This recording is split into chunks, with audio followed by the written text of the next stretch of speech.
Islam has a variety of enemies: history, science, ethics, common sense, and so on. But Islam's greatest enemy is logic, because logic is what we use to show how history, science, ethics, common sense, and so on refute Islam. Let's look at a simple example using only some information that I used in 3 of my recent videos. In my last video, why Allah couldn't protect ISIS leader Abu Bakr al-Baghdadi from a dog, I quoted Sahih Muslim 5511, one of many hadiths that show how terrified angels are of dogs, even puppies. It was narrated that Aisha said Jibreel, that's the Islamic edition of the angel Gabriel, promised to come to the Messenger of Allah at a certain hour, and that time came, but he did not arrive. He, the messenger, had a stick in his hand, which he threw down and said, Allah does not break his promise, and neither do his messengers. Then he turned and saw a puppy beneath a bed. He said, "Oh, Aisha, when did this dog get in here?" She said, "By Allah, I do not know." He ordered that it be taken out, and Jibreel came. The Messenger of Allah said, "You made an appointment with me, and I waited for you, but you did not come." He said, "I was prevented by the dog that was in your house. We do not enter a house in which there is a dog or an image." So, the angel Gabriel promised to meet with Muhammad, and Allah's messengers do not break promises. What was Gabriel's excuse for breaking his promise? There was a puppy in the house, and this puppy prevented the angel Gabriel from keeping his promise. The claim I'd like to draw attention to for purposes of the present video is that Allah's messengers do not break their promises. That's going to be one ingredient in my refutation cocktail. Second ingredient. Last month I posted a video titled "Pakistan Bans Embarrassing Facts About Muhammad." The video was about the nation of Pakistan sending YouTube a legal complaint demanding that YouTube block a video in which I expose yet another embarrassing story about Muhammad.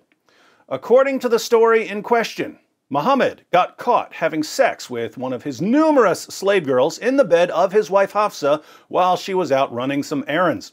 Hafsa found out about it and told Aisha, and Muhammad's wives complained so much that he promised that he would never have sex with that slave girl again. But don't take my word for it. Sunan an-Nasai 3411. It was narrated from Anas that the Messenger of Allah had a female slave with whom he had intercourse, but Aisha and Hafsa would not leave him alone until he said that she was forbidden for him. Then Allah, the Mighty and Sublime, revealed, "O Prophet, why do you forbid for yourself that which Allah has allowed to you?" That's Surah 66, verse 1 of the Quran, until the end of the verse. The relevant Quran passage is Surah 66, verses 1 and 2. "O Prophet, why do you forbid for yourself that which Allah has allowed to you, seeking to please your wives? And Allah is oft forgiving, most merciful. Allah has already ordained for you, O men, the absolution from your oaths. And Allah is your Mawla, Lord or Master or Protector, and He is the All-Knower, the All-Wise." Here's the Muslim commentary, Tafsir Jalalain on Surah 66, verse 1. "O Prophet, why do you prohibit what God has made lawful for you in terms of your Coptic handmaiden Maria, when he lay with her in the house of Hafsa, who had been away, but who, upon returning and finding out, became upset by the fact that this had taken place in her own house and on her own bed, by saying, 'She is unlawful for me,' seeking by making her unlawful for you to please your wives? And God is forgiving, merciful, having forgiven you this prohibition." So, Muhammad swore an oath, promising his wives that he would never have sex with his slave girl, Mary the Copt, again. But Allah said that he could break that promise. Do you see where we're going with this? According to Muhammad, in Sahih Muslim 5511, Allah's messengers never break their promises. According to Sunan an-Nasai 3411 and Surah 66 verses 1 and 2 of the Quran and Tafsir Jalalain, Muhammad broke his promise to his wives. What do we need if we want to draw a conclusion from these two facts? We need logic. The third ingredient in our cocktail is an argument form that I discussed in last month's video, Dave Chappelle Slams Abortion. In that video, I discussed an argument form called modus tollens, the mode of denying. The general pattern is premise 1, if A, then B. Premise 2, not B. Conclusion, therefore, not A. The example I gave was, if X is a cat, then X is a mammal. X is not a mammal. Here we have two separate claims, but if we know these two things, logic allows us to make a third claim. We can conclude via modus tollens that X is not a cat. Premise 1 establishes that all cats are mammals. Premise 2 establishes that X is not a mammal. Since X isn't a mammal, X can't be a cat. Putting all of this together, we can actually make two arguments, one against the angel Gabriel and one against Muhammad. For our first argument, we have premise 1, if Gabriel is a messenger of Allah, then he won't break his promise. We know this because Muhammad said it. Premise 2, Gabriel did break his promise. Here again, we know this because Muhammad said it. Conclusion, Gabriel is not a messenger of Allah. And we write 1 to modus tollens, which means that if premises 1 and 2 are true, the conclusion is guaranteed to be true thanks to modus tollens. Obviously, Muslims don't want to accept this conclusion, but the conclusion follows necessarily from the premises. So our Muslim friends have basically three options. They can reject the first premise, or they can reject the second premise, or they can reject logic. I'm assuming they don't want to reject logic. What about premise 2? Well, given what the passage says, it's indisputable that Gabriel broke his promise. Gabriel promised that he would meet with Muhammad at a certain time, but he didn't show up.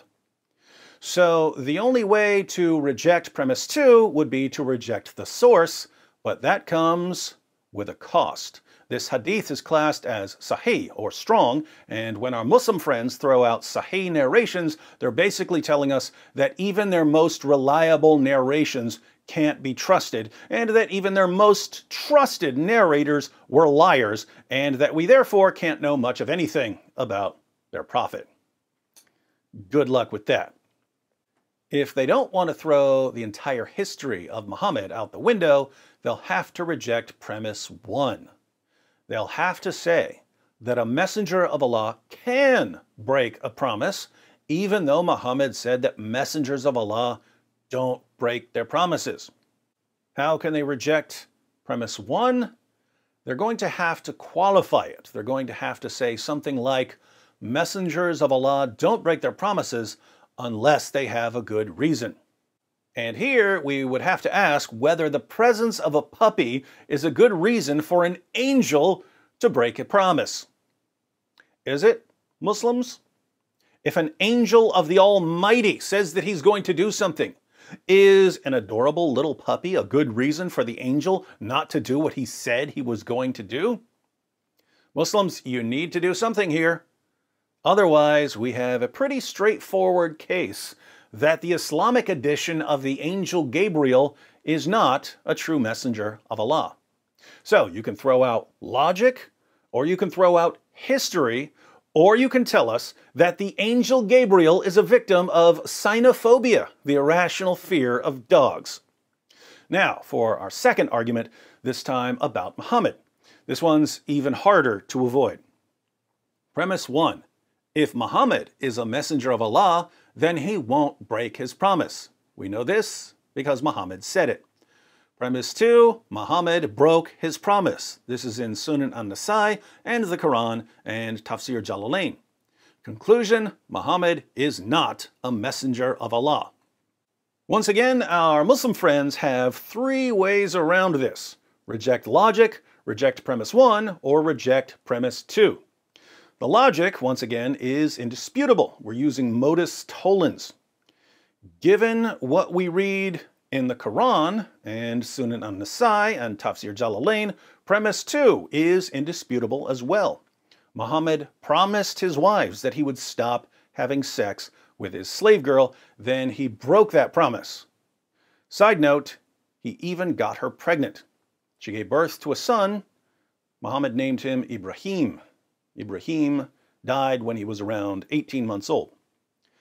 Our Muslim friends can throw the story out, but this is a little more difficult to do here since it's connected to verses of the Quran where Allah is clearly telling Muhammad that it's okay to break his promise to his wives. There is an alternative explanation of the opening verses of Surah 66. There's a story in the Hadith about some of Muhammad's wives complaining about the smell of some honey that he was eating at Zainab's house. So Muhammad swore that he would no longer eat the honey. But Allah revealed Surah 66, verses 1 and 2, showing Muhammad that it was okay to break his oath and to go back to eating the honey. 3 reasons this doesn't help avoid premise 2. First, there's no reason both stories couldn't be true. If Muhammad swore to his wives that he would stop having sex with his slave girl, and he swore to his wives that he would stop eating foul-smelling honey, Surah 66 verses 1 and 2 could be Allah's reply to both incidents. Second, if we could only believe one of these stories, and we had to regard the other as fabricated, which one would we think is the true story? The principle of embarrassment would all but guarantee the authenticity of the story about Mary the Copt. According to the principle of embarrassment, when people are inventing stories about their heroes, they tend to invent positive stories, not embarrassing stories. And when people are inventing a story to cover up another story, they invent a less embarrassing story to cover up the more embarrassing story. So, which scenario makes more sense? 1, Muslims were embarrassed by the story of Muhammad promising that he would stop eating foul-smelling honey, so they invented an alternative story about him getting caught with his slave girl in the bed of his wife Hafsa and promising that he would stop having sex with his slave girl. Or 2, Muslims were embarrassed by the story of Muhammad getting caught with his slave girl in the bed of his wife Hafsa and promising that he would stop having sex with his slave girl, so they invented an alternative story about him promising that he would stop eating foul-smelling honey. We can see why Muslims would invent the story about the honey, but it makes no sense to invent the story about Muhammad getting caught with his slave girl. So there's just no good way to get rid of the story about Muhammad and Mary the Copt. Third, for purposes of my argument, it wouldn't matter which story is true. According to both stories, Muhammad made a promise to his wives, and according to both stories, Muhammad broke that promise because Allah told him to. So either way, Muhammad broke his promise, and premise 2 is 100% true. Hence, if our Muslim friends want to avoid the conclusion that Muhammad is not a messenger of Allah, they're going to have to reject premise 1. They're going to have to say that Muhammad's claim that Allah's messengers don't break promises is false, and they're going to have to correct their prophet by modifying the premise to something like this. If Muhammad is a messenger of Allah, then he won't break his promise unless he has a good reason. But what was Muhammad's good reason for breaking his promise? The reason comes from Allah in Surah 66 verses 1 and 2, where Allah said, "Muhammad, I didn't order you to make that promise, so it's okay to break it." What's the principle here? The principle is that if you make a promise, but you weren't ordered by Allah to make that promise, then it's okay to break the promise. It's okay to break any promise that Allah didn't order you to make. So, if you promise to help me paint my house Friday afternoon, and then you don't show up, and I say, "Yo, what happened? You promised to help me paint my house." According to the Quran, you can reply, "Well, Allah didn't order me to make that promise, so I don't have to keep that promise." You can make 100 promises and break all of them as long as Allah didn't order you to make those promises.